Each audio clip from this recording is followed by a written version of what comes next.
എല്ലാ കഥകൾ. മനുഷ്യനും കഴുതയും. മുള്ള നാസറുദ്ദീൻ ഒരു ദിവസം ചന്തയിൽ പോയി ഒരു കഴുതയെ വിലയ്ക്ക് വാങ്ങി. കഴുതയുടെ കഴുത്തിൽ കയറും കെട്ടി അതിനെയും വലിച്ചുകൊണ്ട് അയാൾ വീട്ടിലേക്ക് അങ്ങ് നടന്നു. മനോരാജ്യത്തിൽ മുഴുകിയിരുന്ന മുല്ല ഒരിക്കലും തിരിഞ്ഞു നോക്കിയതേയില്ല. അതിനിടെ രണ്ട് കള്ളന്മാർ മുല്ലയുടെ പിന്നാലെ കൂടി. അവരിൽ ഒരാൾ കഴുതയുടെ കഴുത്തിലെ കയറൂരി സ്വന്തം കഴുത്തിലിട്ട ശേഷം മുല്ലയെ അനുഗമിച്ചു. അതേസമയം മറ്റേ കള്ളൻ കഴുതയുമായി സ്ഥലം വിടുകയും ചെയ്തു. വീട്ടിലെത്തിയ മുല്ല കഴുതയെ പിടിച്ചു കെട്ടാൻ തുടങ്ങുമ്പോഴാണ് കണ്ടത്, താൻ വാങ്ങിയ കഴുത ഇതാ ഒരു മനുഷ്യനായി മാറിയിരിക്കുന്നു. അത്ഭുതം കൊണ്ട് വാ പൊളിച്ചു പോയ മുല്ലയോട് അയാൾ പറഞ്ഞു, ഞാൻ അമ്മയെ ഉപദ്രവിച്ചപ്പോൾ നീ കഴുതയായി തീരട്ടെ എന്ന് അമ്മ എന്നെ ശപിച്ചു.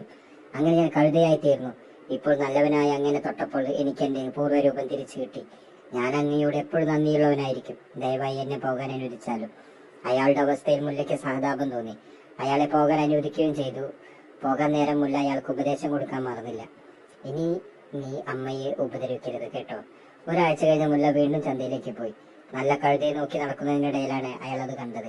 മുമ്പ് താൻ വാങ്ങിയ അതേ കഴുത അതാ ചന്തയിൽ നിൽക്കുന്നു.